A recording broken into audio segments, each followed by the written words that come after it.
So every time I share the backyard, I get a bunch of questions, which I love, but rather than answering them in the DMs all the time, I thought I would make a video explaining them all a bit more in depth and making it a permanent space on the feed for everyone. So question by question, let's go. Okay, first question is this a traveler palm? No. I can see the similarities. They do have similar leaves. However, that is a bird of paradise, giant bird of paradise, also known as a Strelitzia nicolai. They are stunning plants. They grow up to 10 meters tall in some conditions. Part of the plan is to shade the back corner of our yard.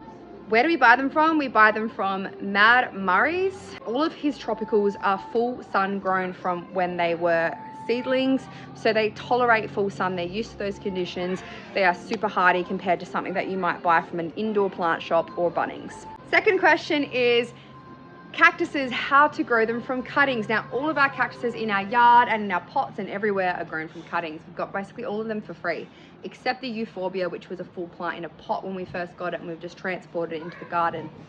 So what you want to do with a succulent, because they are succulents, they will suck everything out of the soil. What you need to do is ensure that the cut is healed. So this is a cutting.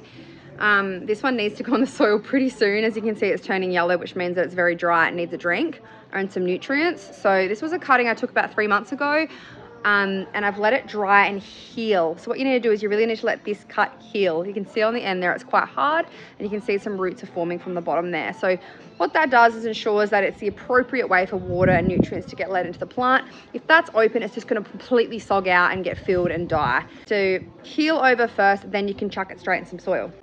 Now, the type of soil for cactuses. Cactuses love full sun. They can tolerate most soil types, but obviously they thrive in sandy environments. So this area is super clay dense soil. So to make it more sandier, make it more lighter, make it more aerated, we've added a bunch of gypsum through all of our soils, in particular where our cactuses are. So we've made sure that this area here has a little bit even more gypsum, just to make it nice and aerated so that water can drain through and the cactus is going to thrive there. These are about 3 years old, and you can see they've grown like crazy, so it is working a treat. Another question I get is how to plant different plants next to each other. For example, we've got tropicals, we've got bamboo and bird of paradise, and then we've got arid plants. It might seem that you can't plant them together, but they actually do have a lot of crossover in plants. So for example, cactuses love full sun, so we've put them in full sun. Like I said, I've used the same soil type.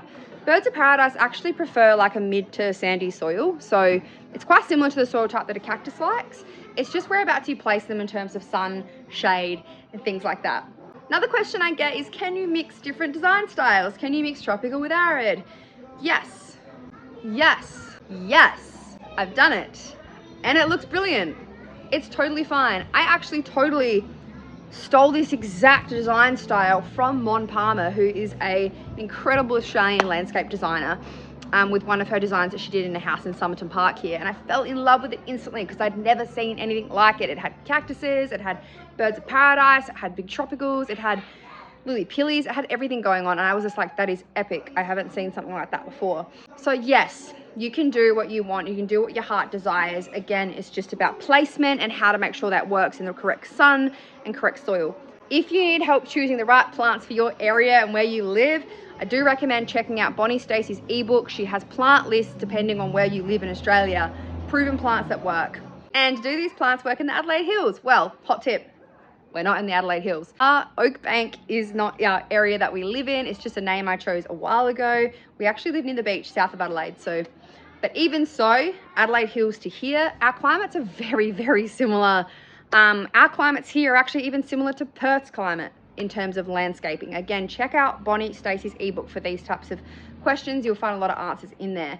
How to make plants look good together and not messy. Now, this corner of the backyard was actually designed with Habitat Landscapes about 4 years ago, once I had given him the brief and the inspiration of the gardens that I'd mentioned previously.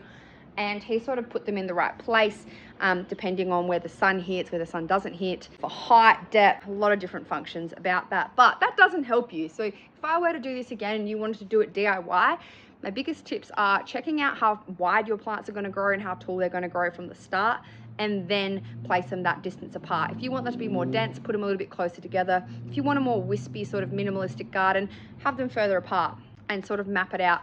I also love, and I recommend people to do their own site plan bird's eye view, pen and paper, and sort of just map it out where your hardscapes are, where your plants are going to be. Secondly, I love plant en masse.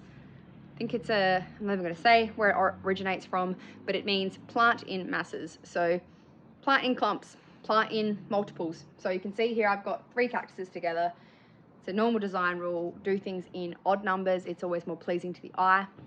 And put things in bunches so they feel more cohesive, it feels more consistent, and it feels more dense and lush. Under my, it's probably a bad example here because it's more minimalistic on this side of the garden, but in other areas I have lots of things clumped together and it just gives that really bushy, dense feel. I also recommend for each space maybe 3 or 4 different plants. I wouldn't go any more than that. In my front area, however, I've got about 6 different plants in one little spot that I need to redo, and it looks cool. It's all comes down to design taste, so have fun with it. Another question is it hard to whippersnip around all these rocks, or more in particular, is it a pain in the ass? Well, I don't know, because that's Spencer's job, but he seems to whip around pretty fine. We have kikuyu as well, which obviously has these crazy runners that go everywhere. Sometimes they get through the rocks, sometimes they don't, like there's a few gaps, and we just rip it up every couple of weeks.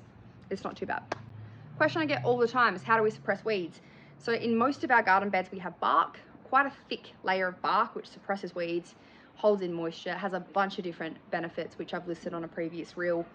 But in this garden bed here we've used quite a thick layer of crushed quartzite which also suppresses the weeds. Weeds obviously pop up every now and then, but I just make sure to run through the garden every 2 weeks and just pick them out when I see them. If they do by any chance get a bit overgrown because we've missed some, just spray them, it's fine.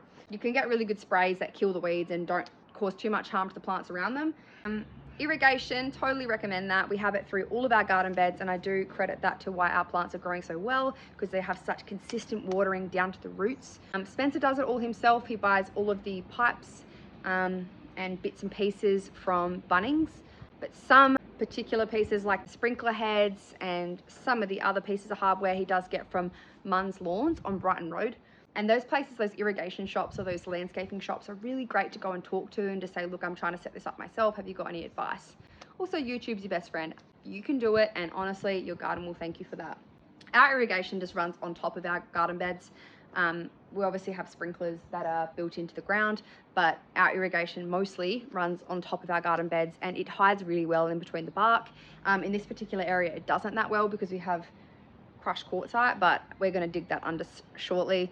But in the other areas, if you've got black bark, you can't even see the irrigation, so it's totally fine. Now, how to carry cactuses because they are prickly. Well, gloves, thick gloves. Also, we've done this many a times. We've moved some big, heavy, like 100 kilo, 150 kilo cactuses before. You want to grab some thick towels, a couple of them, and grab a couple of people and loop them around the cactus like a hammock.